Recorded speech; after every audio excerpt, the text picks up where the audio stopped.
abrimos entonces una primera ronda de intervenciones, preguntas, tanto por parte de ustedes asistentes como también, si lo consideran, por parte de la mesa, ¿no? Tenemos un espacio considerable.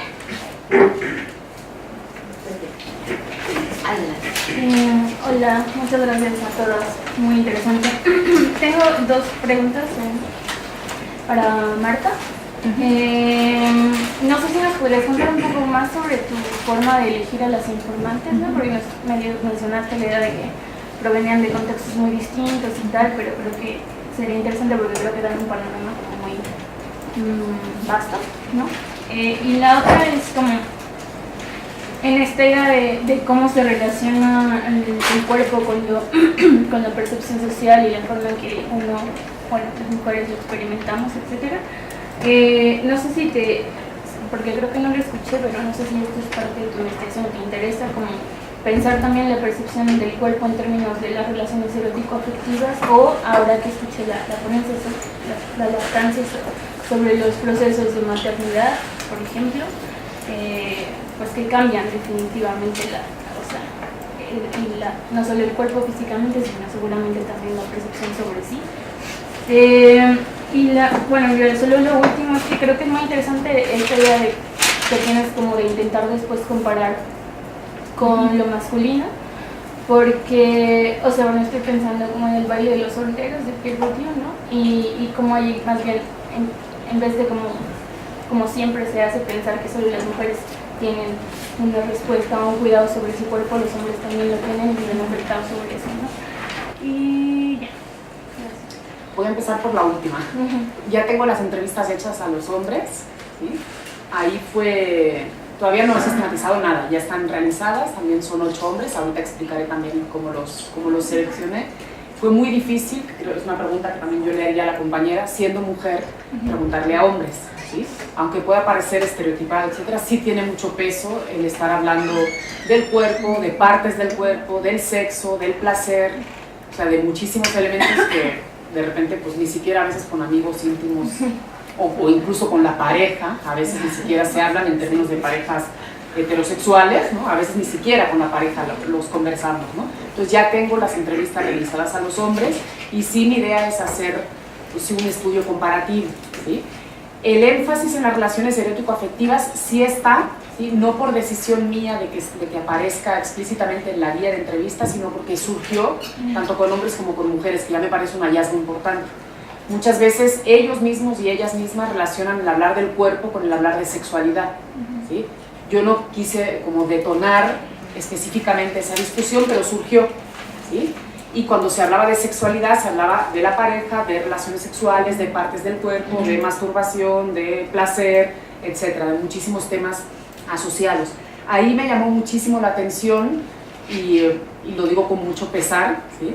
Que todavía vi una construcción del amor romántico mucho más marcada en la mujer que en los hombres, ¿sí? Las mujeres todavía como en ese ideal de el tener pareja, es mi complemento, es mi otra mitad y no sé cuántas cosas, ¿sí? Entonces sí lo vi muy marcadamente, ¿sí? Y no me encanta la idea de que haya sido así, pero ni modo, así ha sido. Y me llamó la atención que pese a haber una frontera de género marcada entre yo que estaba haciendo las preguntas y los hombres, en el caso de los hombres, tuvieron mucho más facilidad, cosa que rompe una hipótesis que yo tenía, tuvieron más facilidad ellos para hablar del cuerpo que las mujeres. ¿Sí? Yo pensaba que yo al ser mujer, pues las mujeres podrían hablarme del cuerpo. Llama mucho la atención, por ejemplo, en términos de uso del lenguaje, la incapacidad de muchas de las mujeres por nombrar las partes del cuerpo, por decir vagina, tetas, pecho, o sea, dicen boobies, no sé qué, o sea, como este tipo como de palabras que quién sabe dónde salieron para no decir las cosas por su nombre, ¿no? Y mucha incapacidad de hablar, por ejemplo, del autoplacer, ¿sí? Eso era como de, no, yo eso no, ¿sí? Porque para eso están los hombres, ¿no? Para que te den placer, o sea, situadas muy como sujetas, ¿sí? De receptoras del placer, ¿sí? Ni siquiera dadoras de placer a otras personas, hombres o mujeres, pero mucho menos dadoras de placer hacia sí mismas, ¿no? Entonces sí salió mucho este tema de las relaciones eróticas. Te digo, no fue mi intención, pero fue central, y creo que por ahí también voy a hacer mucho el estudio comparativo, porque sí fue como muy, pues de manera como muy evidente, ¿sí? Que el tema se iba por allá. Y con respecto a la selección de las informantes, fíjate que al ser una investigación absolutamente así como exploratoria, todavía ahorita estamos en fase con otra compañera, estamos haciendo grupos de discusión, la metodología que también la compañera está utilizando, y vamos a trabajar con muchas otras personas. Aquí yo utilicé como la selección vía bola de nieve, ¿sí? Hablaba con una persona, veía más o menos como su interés en participar en la investigación, etcétera. Esa persona me contactaba con otras, a lo mejor esas otras yo no tenía como interés en entrevistarlas a ellas, pero me contactaban con otra. Lo que intenté fue no solo cubrir con esa idea de los grupos de edad, porque me interesaba particularmente, y es otro trabajo que tengo pendiente, trabajar con las mujeres mayores de 65 años, porque la vejez como construcción social parece que está peleada con el cuerpo, ¿sí? Nadie habla del cuerpo más del cuerpo arrugado, ¿no? Y son mujeres pues, que también experimentan y sienten cosas con respecto a su cuerpo, como una de 18, lo mencionarán de manera diferente, ¿no? Pero las mujeres de 65 años y más me parecen especialmente interesantes, y de hecho entrevisté por fuera de la investigación más mujeres de esas edades, pero fue así como bola de nieve. Y como te decía, traté de cubrir con el requisito de la edad, que fueran de diferentes edades y que fueran de diferentes zonas de la Ciudad de México. Entrevisté, para que te hagas una idea, a dos personas al final que son como por la zona poniente, Lomas, etcétera, y personas que son de Tláhuac, o sea, prácticamente como los extremos de la ciudad. Entrevisté estudiantes, ¿sí? Y entrevisté a mujeres que no se dedican al estudio, que no han tenido oportunidad o interés o oportunidad o ambas cosas de querer estudiar, y que se dedican únicamente, por ejemplo, a ser mamás. ¿Sí? Entonces como que no hay un criterio así, lo que yo quería era como explorar de manera muy abierta qué estaba sucediendo en esos discursos sobre el cuerpo, para a partir de ahí obviamente ir detectando temas como núcleos de interés que me permitan ir haciendo como otras investigaciones. Sí, respecto de lo que contestaste, me llamó mucho la atención que comentas de que el hombre habla más sobre su cuerpo, ¿no? Que reconoce hasta cierto punto en el habla más. Pero, no sé, hasta cierto punto la compañera Luz nos recordó lo de que hay una expresión no verbal. Y no sé en qué tanto en la mujer existe eso, porque quizá no habla de ello, pero en su práctica corporal, que es lo que han estado hablando, puede ser que se lleve más a cabo este conocimiento de su cuerpo, esta vivencia del cuerpo más que en el hombre, porque, por ejemplo, si hablas de un hombre en sus prácticas corporales, hablan de fútbol, entrenamiento de gimnasio, fuerza, ¿no? Y no es como que, me voy a la expresión corporal, exploración del movimiento, o sea, también tiene que ver con esta cosa del género, pero en las prácticas corporales es como, quizá no se refleje tanto como este conocimiento de sí mismo. No sé. Yo ahí lo que vi, y lo voy a vincular con lo que comentaba nuestra compañera, es que los hombres son muy conscientes de que su cuerpo es poder, y de que ellos sí pueden hablar de lo que sea, ¿sí? Que van a ser escuchados, un poco en esta lógica del habla, la escucha, para tratar de enlazarlo con la otra ponencia. Yo me di cuenta, me costó más entrar al tema, pero en cuanto ya agarraron confianza, pues se sienten empoderados, ¿sí? Porque es de, pues sí, yo te voy a hablar del sexo, de cómo cojo con las mujeres, o sea, sí, de plano, de manera muy, pues sí, muy performada, si queremos, pero muy, pues con mucha contundencia, sin mucho reparo, ¿sí? En el caso de asuntos de comunicación no verbal o de que yo me haya fijado, ¿sí? Sí, efectivamente, hay como algo que también rompió ciertas hipótesis mías. Uno puede pensar, ¿no? La mujer piensa más su expresión corporal, etc. En las entrevistas yo vi muy a las mujeres hacia adentro, ¿sí? Puede ser una percepción mía, ¿sí? Que puede ser completamente errónea, pero también es mi subjetividad en ese momento encontrada con la subjetividad de esas mujeres. Entonces vi muy como hacia adentro, prácticamente de, no, pues me miro lo justo, ¿no? Casi, salvo en algunos casos, que sí lo vi como bastante interesante, que me decían, oye, gracias por preguntarnos esto, nunca nadie nos había preguntado esto, ¿no? Casi todas con pareja hombre, menos una, con pareja mujer, nunca habían hablado eso con sus parejas hombres, ¿sí? De cómo se sienten, de qué les gusta de su cuerpo, si han sentido vergüenza, todo eso. Entonces yo iba a decirles, oye, ¿de qué hablan? ¿No? Yo no me iba a meter en su relación de pareja, obviamente, pero sí dice mucho, y dice mucho de este silencio normado, de que la mujer pues, se calla y el hombre es el que le dice, estás guapa, no estás guapa, o ponte la falda o no te la pongas porque te van a ver feo, o pareces puta o qué sé yo, qué cantidad de terribles cosas, ¿no? Entonces todo eso yo sí lo vi, tanto en el habla como en el cuerpo. Iban haciendo, haz de cuenta que iban hablando y se iban echando como para atrás en muchos casos, ¿sí? Y eso dice mucho en términos de kinésica y de proxémica, del uso del espacio. Entonces, o iban cerrando como los brazos, bueno, sí, pero... Entonces yo pensaba que me iba a ser mucho más fácil hablar con las mujeres que con los hombres y pues no, fue más complicado. Yo creo que no estamos acostumbradas, por ahí lo digo en la ponencia, a que nos pregunten de este tipo de cuestiones, de qué sentimos, cómo nos sentimos con nuestro cuerpo, más allá de, oye, ¿te ves bien? ¿No te ves bien? Esas frases no dicen mucho de lo que realmente sentimos, ¿no? Entonces, y bueno, yo también hacer una acotación, que también hay experiencias y prácticas corporales que son interiorizadas, o sea que las mujeres, en los casos que yo he investigado, siempre son como interiorizadas, es yo mujer con mi cuerpo, y es una experiencia y una práctica corporal interior, íntima, y los hombres es una práctica, experiencia corporal exterior, en la que sí pueden practicar, en la que platican con los demás de ciertas cosas, ¿no? Entonces también habría que hacer una diferenciación ahí, o sea, no toda práctica corporal tiene que ser el platicarla, sino también en las mujeres siempre se dan mucho estas prácticas interiores e íntimas, y también en los hombres, en ciertos temas, estas prácticas corporales, sí, por ejemplo, en los casos que yo estudio, si les duele algo, si tienen problemas de salud, siempre van a hacer prácticas corporales íntimas, que no van a decir, ¿no? Entonces también habría que hacer una diferenciación ahí. Sí. Bueno, también, a Marta, también te quería preguntar si en estas conversaciones con las mujeres tuvo que ver la manera en que su entorno de comunicación, de medios de comunicación influyen en su cuerpo.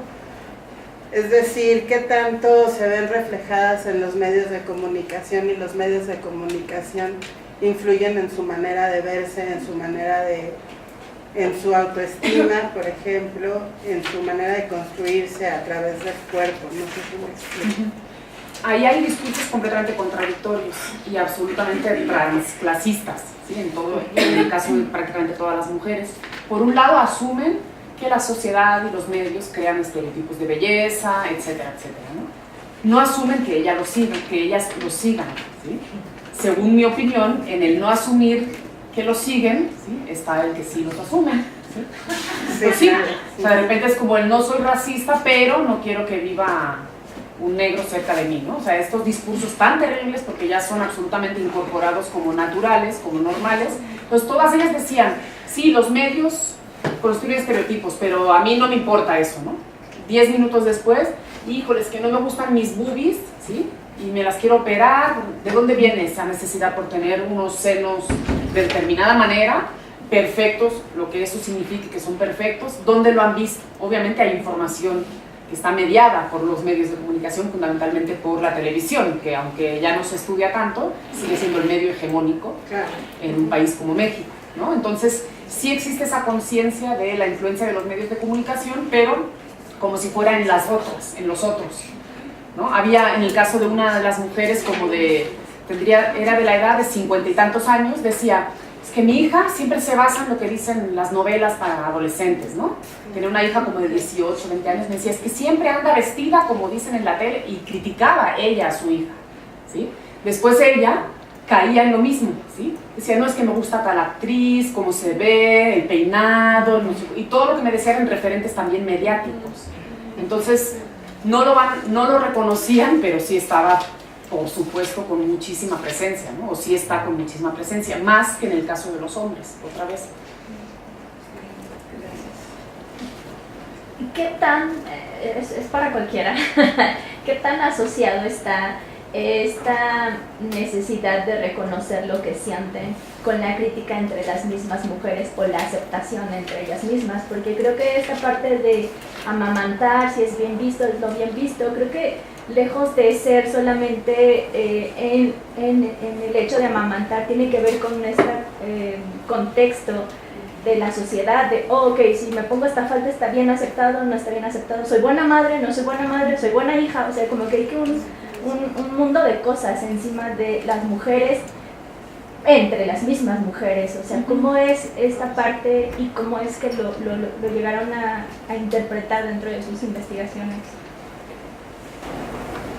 Bueno, yo te puedo hablar acerca, no de mujeres, sino de los varones a los que con los que estoy trabajando. Y bueno, en ese caso sí, siempre hay una necesidad, bueno, estoy hablando, hay que hacer una acotación, de varones heterosexuales, ¿no? Siempre hay una necesidad de reconocerse por los otros varones, no tanto por las mujeres. O sea, los varones heterosexuales, en el lugar donde estoy investigando, siempre tienen esa necesidad de que su cuerpo, lo que perciben, su habla, su escucha, sus silencios sean reconocidos por otros varones, no tanto por los grupos de mujeres, ¿no? En este caso. Y tiene que ver con un autor que siempre dice que sí, o sea, somos personas que percibimos a los otros, pero sí siempre estamos en constante percepción, ¿no? Es como un juego dialógico. No podemos solamente decir, este es mi cuerpo y ya está bien. O sea, no, siempre estamos buscando la mirada de otro y el reconocimiento del otro.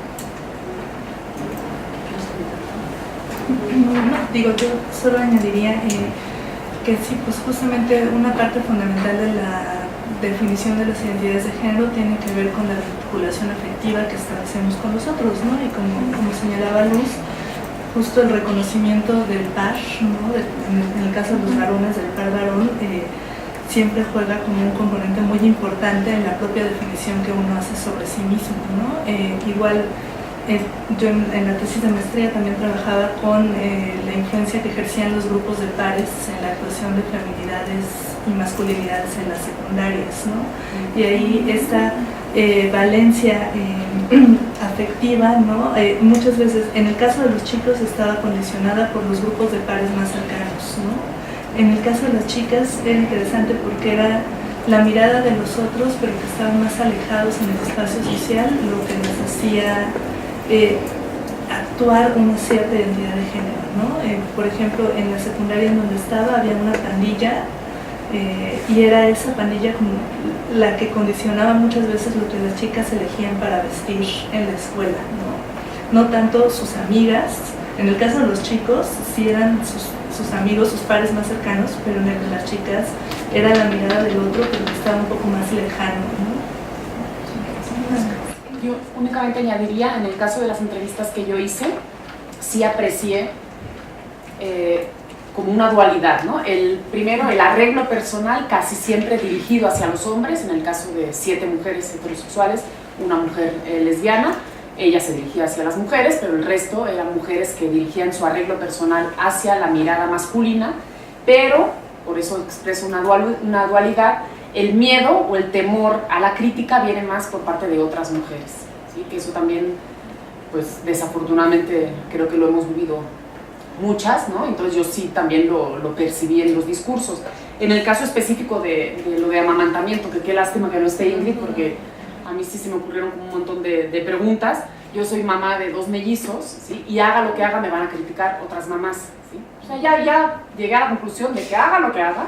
Si les doy pecho, que por qué les doy. Si no les doy, que por qué no les doy. Si les doy fórmula, si les doy mamila o vaso. O sea, haga lo que haga, entonces ya al final me río, ¿sí? Es muy divertido, estoy haciendo como una investigación de campo así, directa, en grupos de mamás, ¿sí? Yo siempre me la paso diciendo, chicas, no prejuzguen, no sabemos la historia de esa otra mamá. O sea, porque una mamá que dice, es que no le pude dar pecho y le doy fórmula a mi bebé. Ya se le echan, pero es que le estás quitando los 90 componentes básicos para su vida, se va a morir si no le das pecho, no sé qué. Claro, yo siempre me la paso como mediadora, así de, oigan, no sabemos por qué no dio pecho esta mujer, por qué no pudo amamantar, ¿sí? Entonces no critiquen, no prejuzguen, tengamos más sororidad entre nosotras, ¿sí? Yo en lo particular les pude dar pecho un tiempo y esa es otra investigación de autoetnografía, se me cortó la leche después del sismo, ni modo, ¿sí? Así fue, el 19 de septiembre tembló, me quedé sin casa, hubo una revolución en mi vida con mis 2 bebés, se me cortó la leche. ¿Me deprimo? Pues no, ¿sí? Entonces en lugar de pensar, ¿y dónde puedo relactar? Y bla, bla, bla, pensé, bueno, a ver, solución pragmática, los niños ya están creciditos, están sanos, pues para adelante, ¿no? Entonces sí me han criticado que por qué no luché más por darle más de amamantar a los bebés, porque van a ser más felices y mejores. Decidí que no, que también está mi cuerpo, que también está mi sensación. Yo en ese momento tenía que resolver como otras cuestiones prácticas de la vida y pues ni modo, los niños están sanos y están bien y les di pecho casi 1 año, entonces no me siento culpable, no me van a hacer sentir culpable. Cuando me han intentado hacer sentir culpable rápido me pongo como a la defensiva, entonces creo que sí estamos muy prejuzgadas por nuestro propio género, ¿no? Lo cual habla de la dominación patriarcal entre mujeres, ¿sí?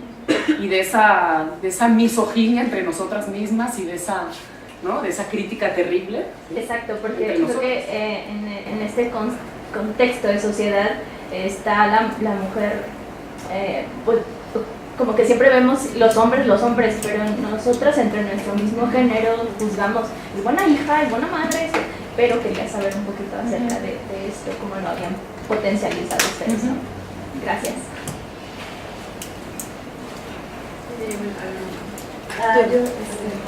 Priscila, en esta sociología de la disposición hablaste de los alcances. Yo te preguntaría entonces ahí qué limitaciones estás encontrando en esa perspectiva. Yo dije que estoy trabajando y bueno, a las dos me llama mucho la atención en su posicionamiento como mujeres investigadoras y trabajar con la masculinidad. Cómo manejan de repente estos usos como de poder y cómo te posicionas ahí, cómo sobre todo en tu caso, Alejandra, que es un contexto como todavía más cerrado que un contexto citadino, ¿cómo lo trabajas? ¿Cómo llegas a hacer este rapport? ¿Cómo llegas a hacer sobre todo sí, a ganarte la confianza de estos hombres y entonces ahí qué posición ocupas tú como mujer? Porque tú estás hablando también, o sea, tú estás haciendo preguntas y preguntas como de temas agudos, de temas de su autoridad. ¿Cómo eres entonces ahí ya concebida? ¿No? Te descolocas. Yo voy a preguntar algo similar, no sé si quieres responder. Sí. También para Alejandra quería preguntarte, porque te iba siguiendo, pero iba muy rápido, más de lo que podías procesar. Y te quería preguntar cómo fue tu acercamiento metodológico al campo, ¿no? Porque pienso que es difícil a veces dar cuenta de los discursos o las prácticas de los sujetos y más aún entrar como a un tema tan complejo como la percepción sensorial, ¿no? O sea, creo que uno tiene que estar o muy metido o haciendo etnografía, o sea, no sé, quisiera saber cómo fue, ¿no? Y cómo, o sea, si hiciste algo de trabajo etnográfico o algo así, porque me parece a veces un poco riesgoso como de golpe la imagen que puede quedar de ese pueblo mixteco de Guerrero, ¿no? Creo que muchas veces ha pasado en otros contextos de decir son unos bárbaros machos que no dejan hablar a las mujeres, o sea, de repente queda eso, ¿no? Sí, claro que si lo piensas a profundidad, no, ella dio una pincelada de a lo mejor de su campo, ¿no?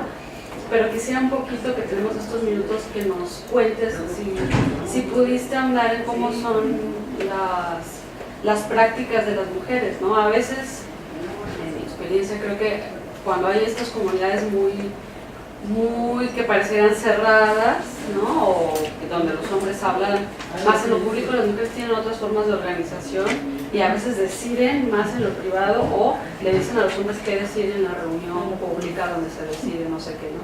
Entonces, no sé, me interesa mucho que nos cuentes un poquito más sobre eso. Gracias.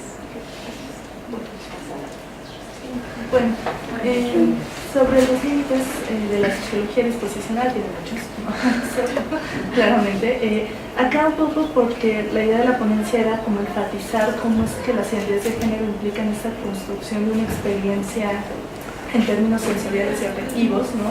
Estaba muy ubicada del lado como de la permanencia, ¿no? Que justamente los rendimientos analíticos de esta propuesta están centrados en eso, sobre todo los trabajos de Bourdieu y Lacan, ¿no? De cómo se reproducen las asimetrías y además se reproducen en el cuerpo, ¿no? En lo que pareciera como más natural y más íntimo de los sujetos, ¿no? Por eso un poco era ese énfasis, pero inclusive dentro de ese planteamiento, ¿no? Que como decía en la ponencia, uno de los ejes es esta idea de la imitación cuerpo a cuerpo. Hay problemas como en términos de incorporar este trabajo somático, por eso recuperaba la idea de los estudios sobre la percepción y de esta categoría de Vanini y compañía, ¿no? Porque justo dan cuenta de que no basta solamente con que los cuerpos estén expuestos a las regularidades del mundo social, ¿no? Que imiten, que emulen, que de cualquier manera también requieren como de un esfuerzo, de una participación por parte de estos sujetos que están siendo socializados, ¿no? y por eso un poco la idea de incorporar esto de trabajo somático, porque daría cuenta de este esfuerzo, de estos elementos reflexivos, ¿no? Que también entran en juego incluso en la adquisición de disposiciones sensibles, ¿no? El ejemplo sobre el uso del perfume, ¿no? Implica esta utilización de los sentidos corporales, sí, en base a una serie de principios objetivos, ¿no? Que distinguen entre hombres y mujeres, ¿no? Pero que también supone una gestión particular de los individuos frente a ese ordenamiento de género, ¿no? Tiene un poco ese. Y bueno, hay otras luego de esto. Y bueno, yo voy a... Primero, yo tengo aproximadamente 2 años y medio trabajando en la comunidad, con diferentes temas, muchos relacionados con las masculinidades, con las ventas de mujeres, con mujeres que han sido violentadas.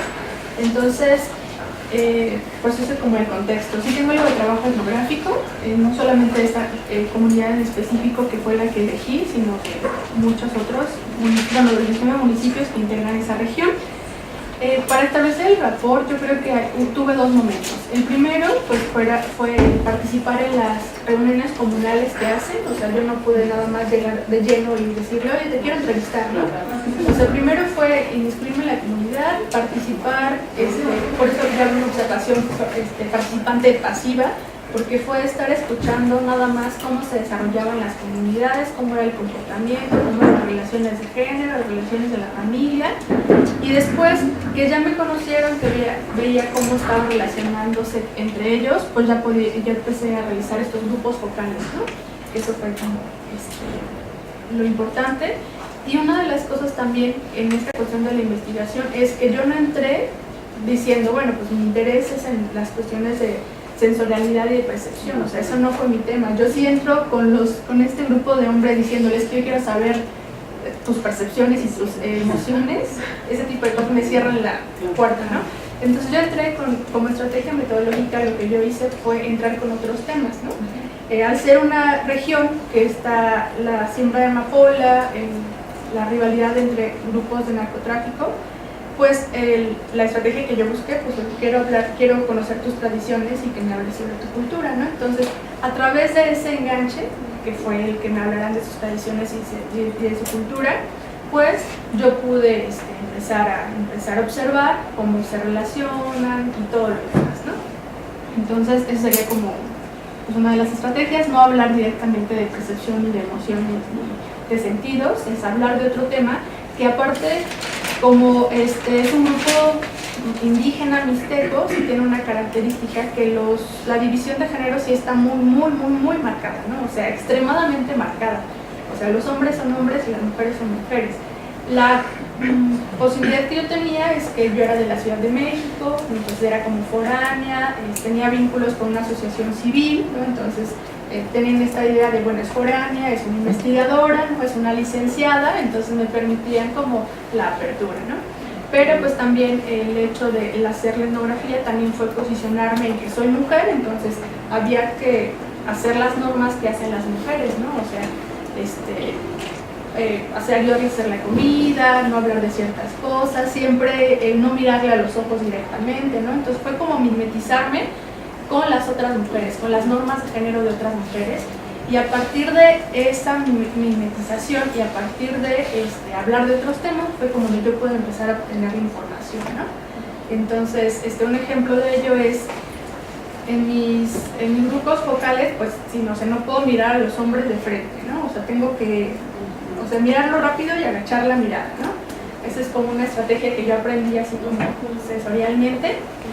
Y entonces, pues fue decir, bueno, hoy vamos a hablar sobre qué representa San Patricio en la comunidad, ¿no? Entonces ellos empezaban a hablar de un tema y empezaba a decir, oye, ¿y por qué las mujeres no pueden estar aquí?